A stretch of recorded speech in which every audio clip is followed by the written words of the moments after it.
नमस्कार दोस्तों, this is आकाश अलमूले और एक बार आपका नर्सिंग डुओ में स्वागत है। आज का हमारा टॉपिक बहुत ही इंटरेस्टिंग होने वाला है। तो दोस्तों, सबसे पहले तो मैं आपको रिक्वेस्ट करूंगा, अगर आप मेरे चैनल पर नए हो तो सबसे पहले इसको चैनल को सब्सक्राइब, बेल आइकन को दबा दीजिए, चैनल को सब्सक्राइब करें। यानी इसके बाद जो भी नए वीडियो आने वाले हैं वो आप तुरंत देख पाओगे। तो चलिए दोस्तों, तो हम शुरू करते हैं स्पाइनल एनेस्थीसिया के बारे में। दोस्तों, अभी नॉर्सेट का रिजल्ट है और नॉर्सेट में इस बार स्पाइनल एनेस्थीसिया से रिलेटेड कम से कम 2 से 3 क्वेश्चन आए थे। तो ये टॉपिक बहुत ही इंपॉर्टेंट होने वाला है आप लोगों के लिए। तो गौर से देखिए, गौर से सुनिए और इसको इम्प्लीमेंट कीजिए। चलो तो दोस्तों, चालू करते हैं स्पाइनल एनेस्थीसिया के बारे में। दोस्तों, स्पाइनल एनेस्थीसिया को सब अरकनॉइड ब्लॉक भी, SAB सब अरकनॉइड ब्लॉक भी कहते हैं दोस्तों। और इसका at the time of surgery बहुत ही ये सर्जिकल ये स्पाइनल एनेस्थीसिया, ये एनेस्थीसिया का एक पार्ट है। ओके। तो दोस्तों, ये जो lower half of the body की जो भी प्रोसीजर है, जो भी सर्जिकल प्रोसीजर है, वो करने के लिए स्पाइनल एनेस्थीसिया का यूज़ किया जाता है। इसके इंडिकेशंस देखते हैं दोस्तों। इसके इंडिकेशन में आप देख सकते हो, सबसे पहले तो लोअर लिम्ब की जो भी सर्जरी है उसके लिए, पेल्विस की, उसके बाद पेरिनियम की, देन यूरोलॉजिकल प्रोसीजर के लिए इसका यूज़ होता है। एंड दोस्तों, can be used for analgesia, इसको इंट्राथिकल ओपॉइड एनाल्जेसिया के लिए भी इसका यूज़ किया जाता है दोस्तों। तो यहाँ पे देखिए, यहाँ पे कुछ स्पाइनल की जो नीडल है, ये लेटेस्ट में ऐसी नीडल यूज़ की जाती है दोस्तों। तो यहाँ बेसिकली 16 to 30 गेज की नीडल यूज़ होती है, लेकिन पर्टिकुलर हर एक इंस्टीट्यूशन में अलग अलग तरीके के नीडल्स रहते हैं। तो दोस्तों, यहाँ पे देख सकते हो मेरे पास एक 24 से लेके यानी 22 से लेके, यहाँ पे आप देख सकते हो 22, 23, 24 की नहीं है मेरे पास, 25 और 26, देन 27, इस तरीके से निडल है मेरे पास। तो दोस्तों, बेसिकली क्या होता है, ये निडल जितना गेज आप बढ़ा लोगे, यानी 26 की लोगे, 27 की लोगे, उतने ही जो भी कॉम्प्लिकेशंस होने वाले हैं आफ्टर स्पाइनल एनेस्थीसिया, वो चांसेस कम हो सकते हैं दोस्तों। लेकिन जितना आप बोर बढ़ा लोगे, 23, 22, 20 ये नंबर के लोगे, तो उतनी ही कॉम्प्लिकेशंस पेशेंट को बढ़ सकते हैं दोस्तों। तो मुझे आपको इतना ही बोलूँगा, बेसिकली आपको यूज़ करना है 26 या 27 नंबर के ही आप स्पाइनल की जो नीडल है वो यूज़ कर सकते हो आप। नेक्स्ट है, यहाँ पे आप एक देख सकते हो स्पाइनल एनेस्थीसिया कहाँ पे दिया जाता है।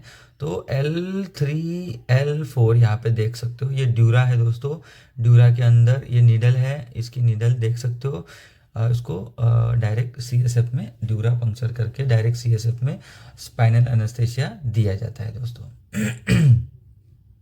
देखो, अभी साइड देखेंगे, यहाँ पे साइड देख सकते हो। साइट कौन कौन सी है, एडल्ट में L3 L4 और L4 L5 में दिया जाता है, और इवन L2 L3 में भी दिया सकते हो। तो बेसिकली आप ध्यान में रखना, L3 L4 और L4 L5। Then infant, basically infant बोलने से अच्छा है चिल्ड्रन बोलेंगे। चाइल्ड में L4 L5 में स्पाइनल एनेस्थीसिया दिया जाता है। एंड न्यूनेट में स्पाइनल तो नहीं दिया जाता है, लेकिन इसमें caudal as well as epidural, ये एनेस्थीसिया का ही एक पार्ट है। कॉर्डल और एपिड्यूरल एनेस्थीसिया दिया जाता है दोस्तों। उसके बाद देखेंगे कि पोजीशन, इसमें पोजीशन क्या दी जाती है स्पाइनल एनेस्थीसिया में। सबसे पहले तो सिटिंग पोजीशन, ठीक है, ये तो आप देख सकते हो, ये this is a sitting position. उसके बाद एक लेटरल ये सोया हुआ रहता है इस तरीके से, ऐसे इस तरीके से, this is lateral one. Okay, उसको ही लेटरल ये पोजीशन बोलते हैं। उसके बाद प्रॉन पोजीशन। प्रॉन यानी क्या होता है दोस्तों, मोस्टली प्रॉन पोजीशन को जो एनोरेक्टल प्रोसीजर से रिलेटेड कुछ करना रहता है, तो प्रॉन पोजीशन में स्पाइनल एनेस्थीसिया दिया जाता है। वो पोजीशन को जैक नाइफ पोजीशन भी बोला जाता है। तो ध्यान में रखिए, हो सकता है कि एग्जाम में ऐसा पूछ लिए कि स्पाइनल एनेस्थीसिया प्रॉन में दी जाती है, उसको वो पोजीशन को क्या नाम से जाना जाता है, तो जैक नाइफ पोजीशन से जाना जाता है दोस्तों। उसके बाद यही आप यहाँ पे दिए हैं सिटिंग पोजीशन। उसके बाद लेटरल, और लेटरल में लेफ्ट और राइट इस तरीके से पोजीशन हो सकती है। देन जैक नाइफ पोजीशन, ये बेसिकली इस तरीके से पोजीशन रहती है दोस्तों, इस तरीके से पेशेंट सोया हुआ रहता है दोस्तों। So this is jackknife position. उसके बाद ये सरफेस लैंडमार्क किस तरीके से हम आइडेंटिफाई कर सकते हैं, ये देखो ये इलियाक क्रेस्ट का जो टॉप पार्ट है वहाँ पे इसको L4 बोला जाता है, देन L3 L2, इस तरीके से हम मिड लाइन ये करके हम आइडेंटिफाई कर सकते हैं कि हमको कहाँ पे देना है एनेस्थीसिया। ठीक है, नेक्स्ट उसके बाद बेसिकली चॉइस ऑफ ड्रग क्या रहता है इसमें। चॉइस ऑफ ड्रग इसमें बुप्रोपियन हेवी, ये 5 मिलीग्राम पर एम एल के हिसाब से रहेगा। ऐसे देखा जाए तो 4 ml का ये एम्पूल रहता है, तो टोटल 20 मिलीग्राम बुप्रोपियन रहता है, वो हेवी रहता है। इसको ही ये बुप्रोपियन बेसिकली ये रहता है, क्या रहता है, हाइपरबैरिक रहता है। ठीक है, नेक्स्ट इसकी इंडिकेशंस देखते हैं हम। Bupropion heavy is indicated in the adult and children for all the ages for intrathecal spinal anaesthesia. ठीक है, फॉर यूरोलॉजिकल और lower limb surgery including hip surgery इसका बुप्रोपियन का एक्शन कितना टाइम रहेगा, 1.5 घंटे से 3 घंटे तक रहेगा दोस्तों। उसके बाद for lower limb abdominal surgeries including caesarean section इसका एक्शन रहेगा 1.5 घंटे से लेके 3 घंटे तक, यानी 150 to 180 मिनट तक इसका एक्शन रहता है। देन डोजेस एंड रिकमेंडेशन हम देखते हैं यहाँ पे। सबसे पहले तो डोजेस देख सकते हो यहाँ पे, रिकमेंडेशन कैसे दिया है। Intervention in the lower extremities including hip surgery, उसका डोज बुप्रोपियन कितना दे सकते हैं, 2 to 4 ml, that is 10 to 20 milligram. Okay, उसका ऑनसेट कितना, एक्शन कितना रहेगा, कब से आएगा, 5 से 8 मिनट में उसका एक्शन आ जाएगा। एंड कितने मिनट तक लास्ट इसका एक्शन रहता है, 1.5 से 3 घंटे तक। ओके, नेक्स्ट है lower abdominal surgeries, that is caesarean section के लिए। इसमें हम देख सकते हैं इसको डोज 2 to 4 ml का दे सकते हैं। एंड ऑनसेट कितने मिनट में इसका एक्शन आ जाएगा, 5 से 8 मिनट में। एंड कितने मिनट तक रहेगा, 1.5 घंटे से 3 घंटे तक रहेगा।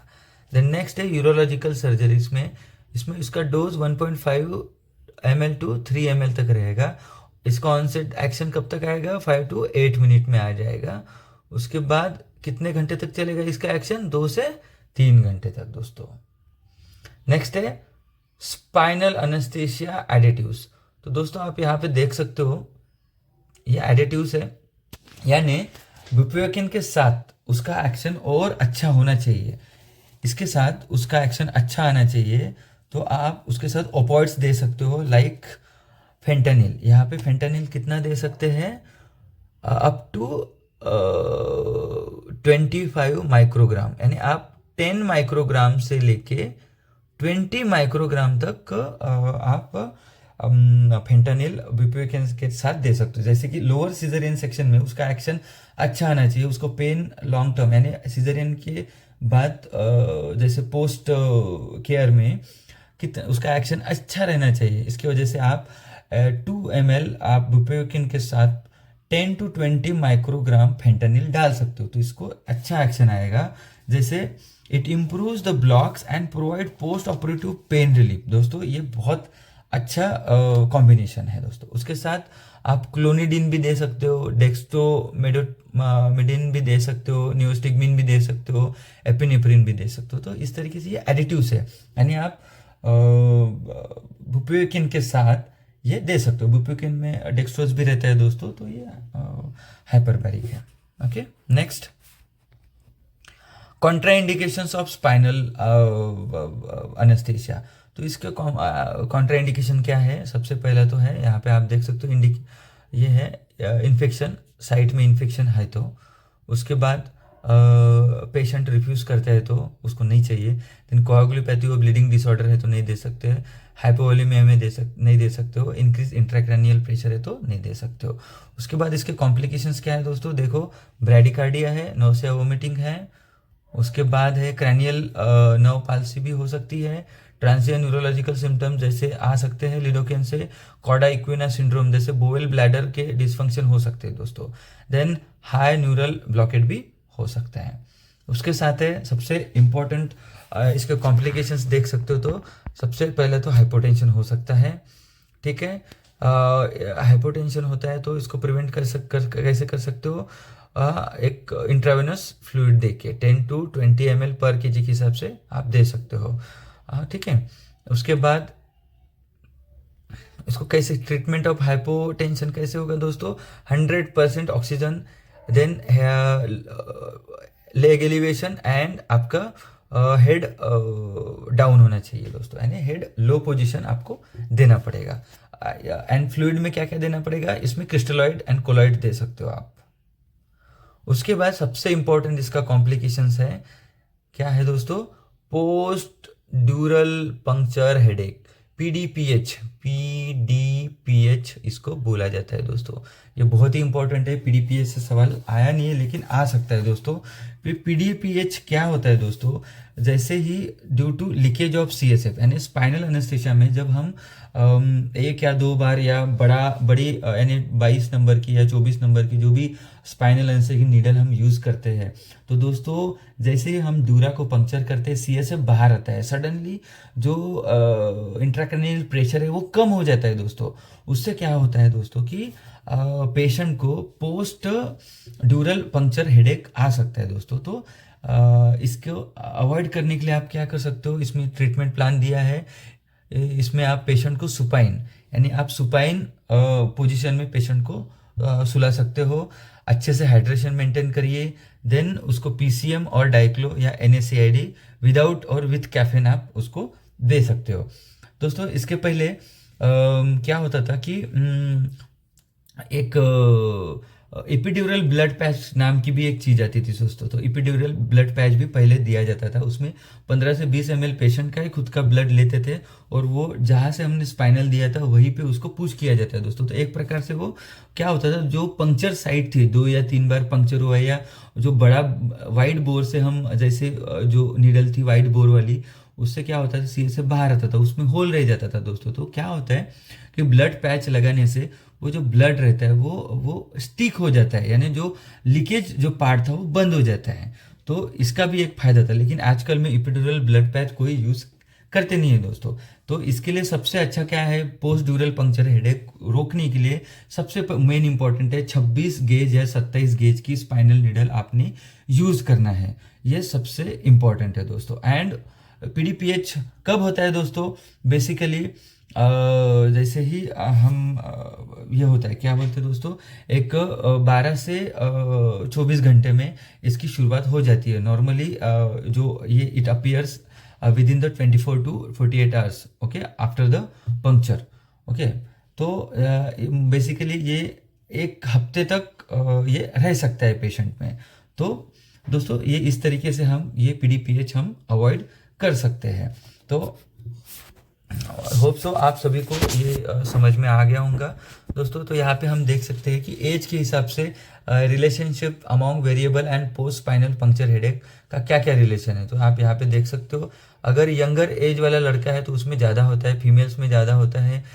देन नीडल साइज अगर जितनी बड़ी रहेंगी उतने ज़्यादा चांसेस है कि पीडीपीएच होने के, जितनी छोटा रहेगा उतना चांसेस कम रहेंगे, ठीक है।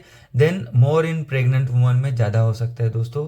एंड ड्यूरल पंक्चर यानी more with the multiple puncture, जितना ज़्यादा एक बार स्पाइनल नहीं लगा, दूसरे बार स्पाइनल नहीं लगा, तीसरे बार नहीं लगा, तो दोस्तों इस चक्कर में क्या होता है कि स्पाइनल जो सीएसएफ है वो बाहर आता है और सडनली स्पाइनल जो इंट्राक्रैनियल प्रेशर है वो कम हो जाता है। तो उससे क्या होता है दोस्तों कि सडनली पेशेंट को हेडेक शुरू हो जाता है। तो इसको रोकने के लिए एक ही है कि सुपाइन पोजीशन, हेड लो सुपाइन पोजीशन प्लस डाइक्लो और PCM and hydration and the fluid replacement, यही सबसे अच्छा चीज है दोस्तों। तो होप सो दोस्तों आपको आज का टॉपिक बहुत अच्छे से समझ में आ गया रहेगा। अगर आपको समझ में नहीं आया या कुछ डाउट है तो आप कमेंट बॉक्स में मुझे लिख सकते हो। इसी के साथ गुड नाइट दोस्तों, जय हिंद। दोस्तों यहाँ पे एक स्पाइनल एनेस्थीसिया का एक छोटा सा वीडियो डाला है, आप देख सकते हो। यहाँ पे पेंटिंग चल रही है, ठीक है। जो हमारे एनेस्थीसिया के जो डॉक्टर है उनसे परमिशन लेके मैंने एक छोटा सा वीडियो बनाया है, उसमें देख सकते हो एक पेशेंट का भी कंसेंट लिया गया है ये करते हुए। ये पेशेंट का LSAS का लोअर सीजरियन सेक्शन के लिए लिया गया था पेशेंट। तो स्पाइनल एनेस्थीसिया किस तरीके से देते हैं आप देख सकते हो। सबसे पहले तो पेंटिंग, इन एंड आउट आप देख सकते हो। ठीक है, सबसे पहले तो स्क्रब के बाद स्क्रब तो 5% ऑफ बेटाडीन। देन जो उसके बाद सॉल्यूशन, बेटाडीन सॉल्यूशन 7.5% का वो यूज़ किया जाता है। तो इस तरीके से आप पेंटिंग देख सकते हो। आप ये पेंटिंग के बाद आप हाँ किस तरीके से, हाँ उसके बाद स्पिरिट से क्लीन किया जाता है। यहाँ पे आप वो भी देख सकते हो, स्पिरिट से after scrub, then betadine, then after spirit. Okay, हाँ this is the way we have to do it. Okay, हाँ after that we have to put spinal sheet also. See, doctor is opening the spinal sheet. Now here he is putting a spinal sheet. Okay, see. This way we have to put the spinal sheet, and then the whole procedure is done in the strictly sterile within the sterile techniques. Okay, you can see this is the 26 number spinal needle with the 2 ml bupivacaine plus 10 microgram fentanyl we have added, okay, for the long term effects. Okay, so here the anesthesia doctors is pricking, he's giving a spinal anesthesia here. The 26 number, he is using 26 numbers 26 gauge spinal needle. Okay, he is putting in the L4 and the L5. Next, here you can see how he punctured the dura, and from the dura you can see the CSF is coming out. See, see, this is the CSF. Okay, as the CSF is coming, then doctor has given the bupivacaine, 2 ml bupivacaine. Okay.